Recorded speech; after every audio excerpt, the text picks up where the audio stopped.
I inherited the estate of my great-uncle Elias in the autumn of last year.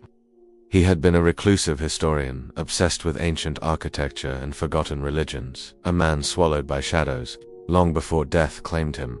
Among his dusty possessions, I found a leather-bound journal wrapped in silk and hidden beneath a false panel in his study. The pages were brittle, stained with age, and filled with scrawled entries that shifted between languages. Some I recognized Latin, Aramaic, others I didn't, but the last few pages were written in English. They built it with no doors, no windows, no light. A prison made sacred, not for man, but for what was left behind.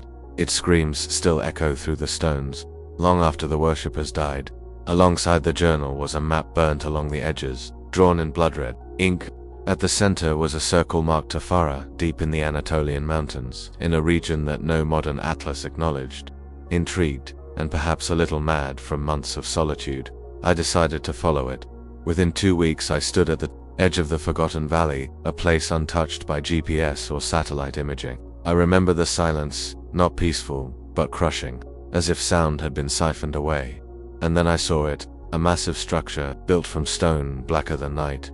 Half buried in the mountain, no doors, no entrance, no visible seams in the stone, just a single spire pointing at the sky like an accusation dart. As I approached, I felt the air shift colder, heavier, and something deeper, something beneath the earth stirring. I camped nearby that night, and that's when the screaming began. At first, I thought it was the wind. The valley was deep, and the surrounding cliffs funneled gusts in strange ways. But the sound wasn't natural. It wasn't the howl of air or the rustle of trees. It was pain, a raw guttural sound that rose and fell in waves, like a chorus of suffering mouths buried beneath the earth, all screaming in unison and never pausing for breath. I sat frozen in my tent, every nerve on fire. The journal Elias left me was clenched in my hand, as if the leather could anchor me to sanity. The scream went on for hours. Not once did I hear any animal stir. No owls, no insects, just that wretched, unbroken wail. By dawn, it had stopped, and when I emerged, something had changed. There were footprints in the earth, dozens of them, bare feet, too long, too narrow. The soil was disturbed all around the spire, and though I had camped alone, something had circled my tent in the night. I should have left then, but fear didn't drive me away. It rooted me. I needed to understand. I spent the next day examining the structure. The temple was immense, nearly 70 feet high, shaped like a monolith with no entrance or carving. But when I ran my fingers along the surface, I felt grooves, shallow, almost imperceptible. Symbols. Using chalk and a soft brush, I slowly revealed what had been hidden by age and dust. A ring of glyphs, etched in spiraling formation. Some resembled ancient Sumerian cuneiform. Others were completely alien, like something carved by fingers, not tools. In the journal, Elias mentioned the glyphs once. Each symbol is a lock, bound by sound, not to be spoken aloud. The priests did not worship, they guarded, they feared. What they called Yth-Raal-Kel, the voice beneath silence. I copied the glyphs down, one by one. As I worked, I noticed a pressure building in my skull, a kind of psychic pressure, like being underwater too long. And that night, the screams came again. Only this time, I saw something. A shape stood at the top of the spire, backlit by a crescent moon, tall, thin. Its limbs were too long, swaying like branches in windless air. It didn't move like a man. It didn't belong in the world, and as I stared, it tilted its head toward me, not just looking, listening. That was when the stone beneath my feet began to hum, a low vibration, like the first rumble before an earthquake. Fell backward in panic and saw the glyphs I had chalked earlier start to glow a deep, pulsing red. I had awakened something, and it was starting to remember. I didn't sleep that night. How could I, with that thing still standing on the spire, unmoving, unnatural, and the glowing glyphs pulsing like veins under the surface of the temple? I stayed awake, gripping a flare gun like it could protect me from the metaphysical wrongness I had disturbed. But by dawn, the figure was gone. The glyphs faded to cold stone once again, leaving no trace of their earlier glow. I searched the spires, peeked from a distance, looking for footprints, burn marks, anything. Nothing. No sign the figure had ever stood there, except for the fact that the stone where it had stood was now cracked, like something had pressed down with immense weight. Tried to leave, I really did. I packed my gear and followed my GPS out of the valley, retracing my steps. But after 3 hours of walking, I found myself back at the same spot, standing before the spire, the cold wind cutting through me like teeth. It made no sense. I hadn't turned, I had walked in a straight line, but the valley, it had folded in on itself, like a trap. The journal had warned of this, hadn't it? They made the temple a cage and cursed the land around it to loop endlessly, a trap for wanderers. No priest could leave once their vow was spoken. But I wasn't a priest. I wasn't a believer, was I? That night I made a fire large and desperate and began reading the rest of Eliza's journal. He had been here before. Decades ago, he had found the spire and scratched at its secrets just as I had. In one entry his handwriting was frantic. Heard it, not with my ears, with my bones. The voice beneath silence. It doesn't speak in words, but in absence.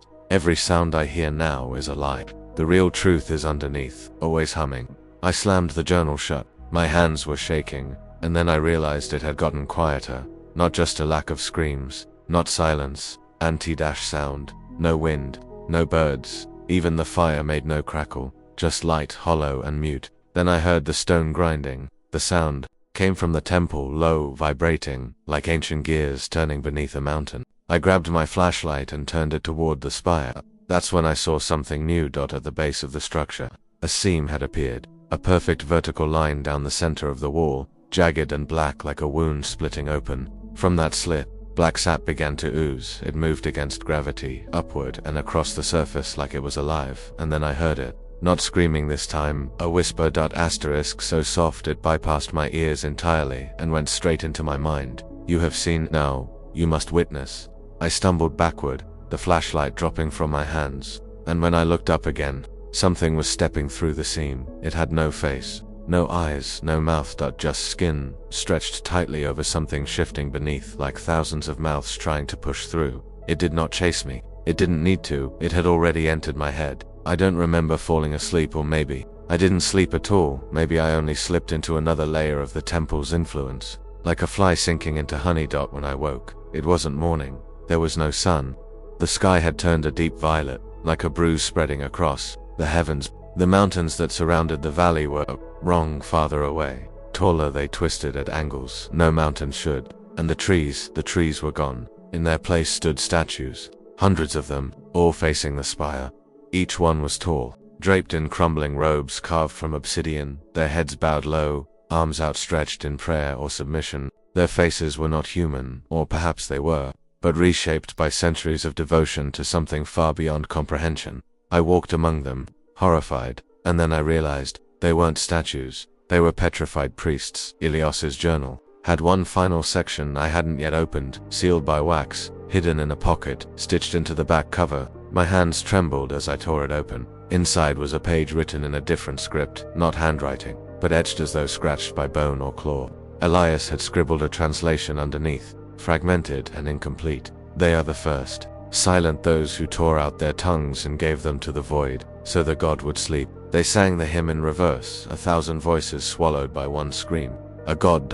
Not a metaphor, not a symbol. Asterisk, something real, something alive or once alive had been entombed here.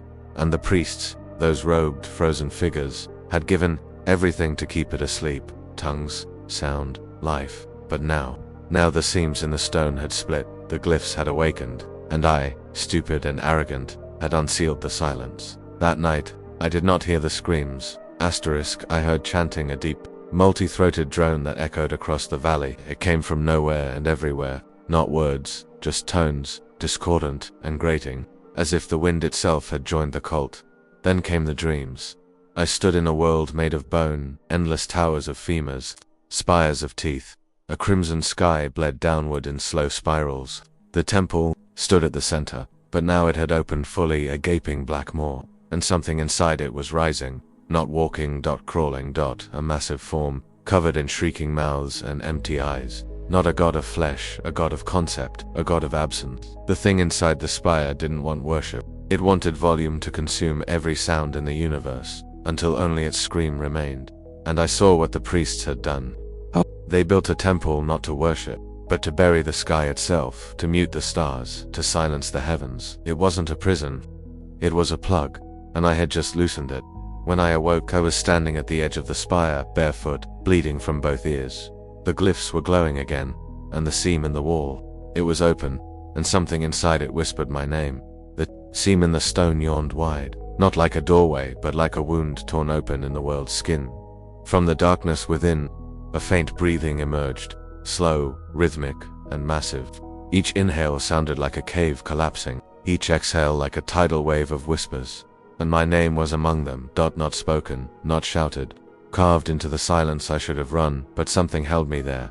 Not fear, not paralysis, obedience. I don't know how long I stood before that chasm in the stone. Minutes, hours. Time had begun to melt, each moment blending into the next, like oil bleeding into water. That's when I heard a voice, not in my mind, not in my bones, but from behind me. He called it by name. That was his mistake. I turned and saw him. Elias. My great-uncle, the man I had buried. He stood at the edge of the clearing, wrapped in a traveler's cloak, the same one I had found folded in his study. His face was aged beyond the grave, with skin like parchment and eyes hollowed by grief and revelation. Elias, I whispered. He nodded, but there was no warmth in his expression, only urgency. I tried to warn you, he said, but I left the journal too late. I had already seen the name, already spoken it aloud, even if only in dreams. What is it? I asked. What's inside? He looked at the temple, and his lips trembled. It is not a god. It is a correction, a being that existed before time, before sound. It was the first silence, and it hated that life dared to sing. He reached into his cloak and pulled out a withered page. Ancient ink faded to brown. On it was a single glyph, a spiraled eye surrounded by 4 screaming mouths. Elias showed it to me with shaking hands. Its name is Yth-Raal-Kel, the mouth that devours echoes.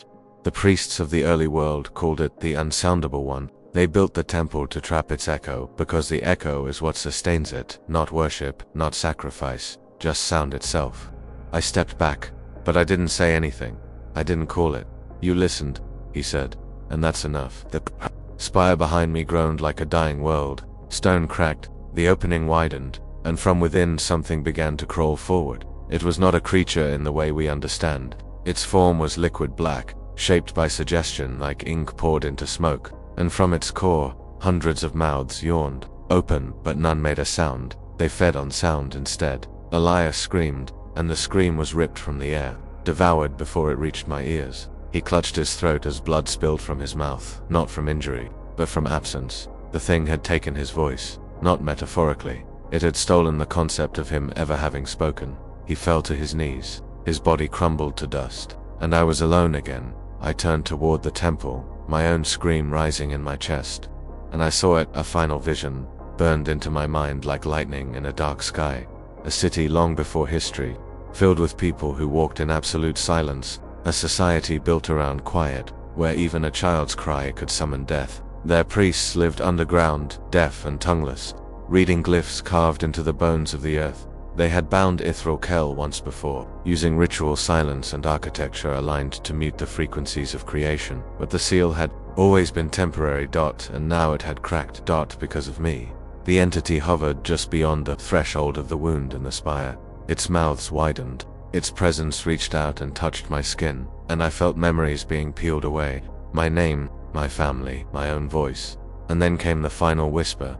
You will become the next seal. You will become the next seal. Asterisk, those words weren't spoken. They were inscribed into me like nails hammered into my mind, branding the thought deeper than any voice ever could.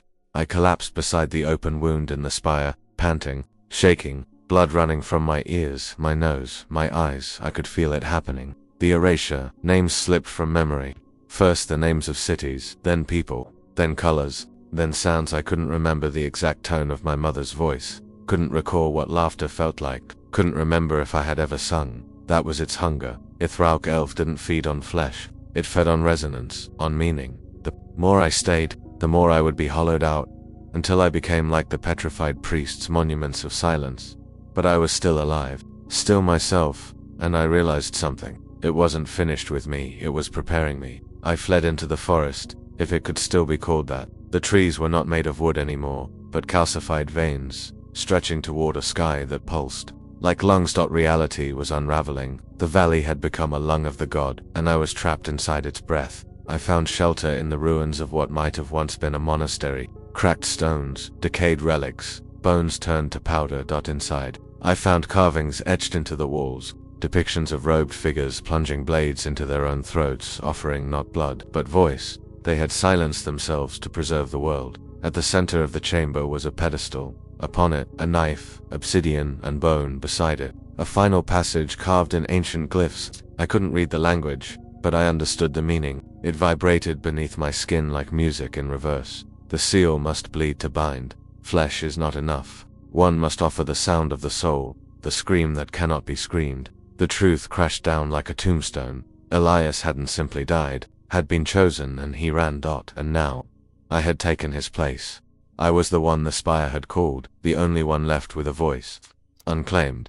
I wanted to run again. I really did. But every time I closed my eyes, I saw what would come if I didn't. The god crawling beyond the valley, spilling into cities, erasing language, music, memory. A world made still, not peaceful, murderously mute. And then, I heard the sound again, not the scream. Something else. A lullaby. It came from deep underground, not sung but echoed like the ghost of a mother's song. I followed it through cracks in the monastery floor, into the dark beneath a stone. There, in a chamber lit by bioluminescent glyphs, I found a mural, a depiction of Yth-Raal-Kel's first emergence. It showed a sky cracking like glass, cities crumbling into oceans, oceans boiling into silence. But in the final panel, a child stood before the god and screamed, a scream so raw, so full of grief and memory and humanity, it split the god's essence and trapped it in the spire. The scream wasn't a weapon. It was a memory. A declaration. I exist. And now, that scream had to come from me. The last seal, the final voice. But I wasn't ready. Not yet. Because something inside me was changing, and the god had begun to whisper something new, not just to me, but through me. And when I opened my mouth, I didn't hear my own voice. I heard his. I tried to scream, but the sound that came out wasn't mine. It didn't belong to any living thing. It was layered 1,000 agonies folded into a single vibration. The echo of forgotten tongues, twisted prayers, and a silence so absolute it collapsed every noise around it. As soon as I spoke, the stone around me cracked, the ground trembled, the air hissed, but my voice had become a conduit. Yth-Raal-Kel was no longer just whispering to me. It was speaking through me. I stumbled out of the underground chamber, eyes wild, throat scorched, feeling like I had swallowed hot iron. The glyphs across, the landscape on trees, on rocks, on the very clouds above lit up in sickly crimson, flickering like fireflies trapped in meat. That something had changed. The temple was no longer holding it. It was channeling it. And I was the vessel. I wandered, delirious for what felt like days, maybe weeks. I found myself speaking without meaning to. Fragments of dead languages, reversed syllables, primal howls that made birds fall from the sky. Every time I tried to stay silent, the pressure built in my chest like a balloon of thorns, begging to rupture. And when I gave in, the world listened. Rocks would levitate, trees would bend backward, water would stop flowing and rise like a reversed river, droplets hovering in the air like weeping stars. Elias had known this. That's why he sealed the last pages of his journal. He hadn't just feared the god, he had feared himself, once touched by it. One night I found a pool of still water and gazed into it, hoping for anything to ground me, but my reflection was gone. In its place was a face made of mouths, no eyes, just lips and tongues and teeth, writhing in complete silence. I blinked. And the face blinked back. You are not its prisoner. A voice echoed from within the pool, in my own voice, but distant, decomposed. You are its instrument. I fell to my knees. I begged. I wept. But even my cries sounded false, like they came from a speaker somewhere far away. That's when I remembered something from the mural, the child who screamed. The one who sealed the god with a sound so full of life that even the ancient silence couldn't devour it. That scream wasn't just pain, it was truth, and I still had one truth left. In the ruins of the monastery, I tore through the dust, searching, buried beneath centuries of ash and bone. I found what I didn't expect, a recording device. Analog, real-2-real. Left behind, maybe, by Elias or someone even older. I turned it on, static crackled. Then a voice, quiet, scared. If you find this, you are already lost. But there is a way. The scream must be real. It must be yours. It must carry memory, pain, love, regret. That is the only language the god cannot consume. The tape ended, and I knew what I had to do. I sat in the dark, alone, forcing my mind back through the fog, through all the things Yt had tried to take. My mother's laughter, the warmth of the sun, in childhood, the grief of watching Elias disappear into obsession, the moment I found the journal, the first glyph, the first whisper, the last human things I still owned, and I drew in breath all of it and screamed, not to fight but to remember. And for the first time, the god reeled back. The scream broke everything, not just the air, not just the valley, not just the fragile grasp I had on reality. It ripped through the world like a forgotten name shouted at the edge of time, and something listened. The sky fractured. No thunder, no earthquake, just silence shattering like glass under pressure. Jagged fissures of light sliced across the horizon. For a moment, the world was white, blindingly white, and then everything collapsed into echo. I woke hours later, lying in the mud at the base of the temple. The spire, once sealed, solid, ancient, was now crumbling, one layer at a time, like an onion being peeled by invisible fingers. The glyphs on its surface were now bleeding, actually bleeding, dark ichor that evaporated as it touched the air. Whispering names I had forgotten I'd ever known. Yth-Raal-Kel wasn't imprisoned anymore. It was remembering itself as I staggered to my feet. Something new appeared in the sky, a whole, black, smooth, circular dot, not like a void, more like a mirror turned inward, reflecting everything it had consumed. It pulsed in time with the heartbeat of the earth, and from it poured figures, not angels, not demons. Not human. They were echoes made flesh, forms built from memory and reverberation, flickering between solid and intangible. You could almost recognize them, someone you'd lost, a voice you forgot, a sound from childhood. Each figure was a ghost built from your own past, except multiplied and warped into something hollow, something wrong. And they began to walk toward the spire. I fled back into the woods, heart pounding like a war drum, but even the woods were gone. In their place stood an ever-changing landscape, rooms from houses I had once lived in, hallways I had never seen, subway cars full of silent passengers, all repeating my name in dead tones. It was as if the entire world was collapsing inward, forming a spiral of memory around me, and at its center was the spire. It always had been. I reached Ilias's grave, or what was left of it. There was a hole where the soil had split, and from it black roots stretched outward, roots not made of wood, but tongues, writhing, whispering, all pointing toward the temple. The journal was still there, half-burned. I flipped through the pages, one last time. In the margins of the final entry, scrawled in frantic, terrified script, were the words, "The seal breaks, not with sound, but with understanding. If you see it clearly, it becomes real. Look away, look away, look away." But it was too late. I had looked, I had understood, and now I knew what the temple really was. Not a prison, not even a plug. The temple was its face, the whole structure, the walls, the glyphs. It was the god's face turned inside out, layered over centuries, anchored by silence and memory, and I had screamed directly into its mouth. Now it was awake, now it was listening back. As the ground split open behind me and the sky bled symbols I couldn't decipher, I turned for one final look, and I saw it. Yth-Raal-Kel. Not fully formed, not yet, but emerging, a shape made of contradiction, towering, infinite. Its body was composed of hands reaching for mouths that no longer existed. Its eyes were not eyes, but voids shaped like vowels, and every part of it screamed in silence, because its voice was still mine. The face of Yth-Raal-Kel stretched across the sky like a wound refusing to close. Every mountain, every tree, every distant memory I'd ever had began to ripple, warped by resonance. Not just physical distortion, but psychic rearrangement. Names I had known were reshuffled, colors bled into unfamiliar shades. My own thoughts sounded like someone else had spoken them seconds earlier, because they had. Yth-Raal-Kel was speaking through me constantly now, not in words, but in concepts. I am the forgotten space between syllables. I am the sound of a god being unmade, one memory at a time. You are no longer a witness. You are a tongue.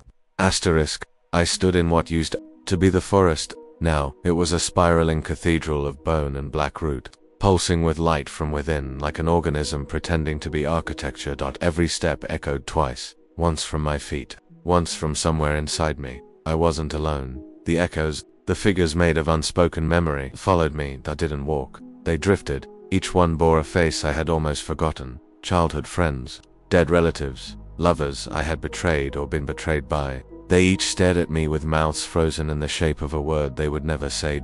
And they worshipped me, or rather, the thing I was becoming. At the center of the ruin, the eye of the spiral, the temple face cracked wider, and within it, a throng, not made of stone or gold. It was built from coiled silence, and it was calling me.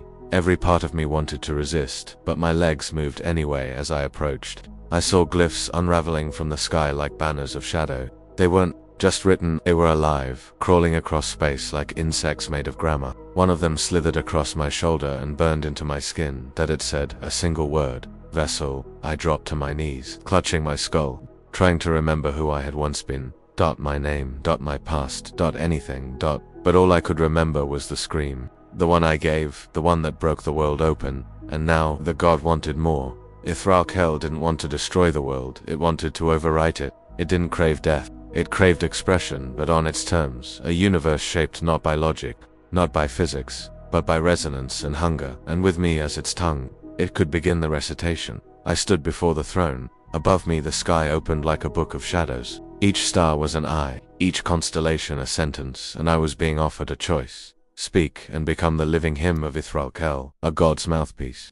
The first sound of the new world, resist and be silenced forever, becoming the final seal, sacrificing my mind to halt the unmaking. But there was a third way. I remembered the recording, the mural, the child who screamed not to destroy or to worship, but to remember. That scream wasn't power. It was memory given shape. It was the human soul weaponized against the void, and somewhere in me, there was still a voice that hadn't been devoured. Mine. I stepped toward the throne. Yth-Raal-Kel shuddered above, its face collapsing into spirals of teeth and eyeholes, ready to complete the ritual. But I didn't kneel. I didn't pray. I sang a broken, ugly melody, a lullaby my mother used to hum when I was sick, off-key, forgotten, but real. And in that moment, the world paused. The echoes froze. The god recoiled because it couldn't feed on that. It wasn't made of beauty. It wasn't made of love, and I reached into myself, into every wound, every loss, every truth I'd buried under trauma and silence, and I screamed again, but this time, not to bind. To burn. The sky cracked. The temple face twisted and imploded, pulling itself inward like a scream reversed. The echoes shrieked as they dissolved into the ground, their stolen faces melting into water. Yth-Raal-Kel wasn't slain, but it was wounded. For the first time in eternity, it tasted what it couldn't consume, but I paid the price. My body collapsed. My voice was gone. Not in the way a mute loses speech, but in the way a book loses all its words. I had become the final silence. The question is, would the god awaken again someday? And if so, would anyone be left to remember the sound I made?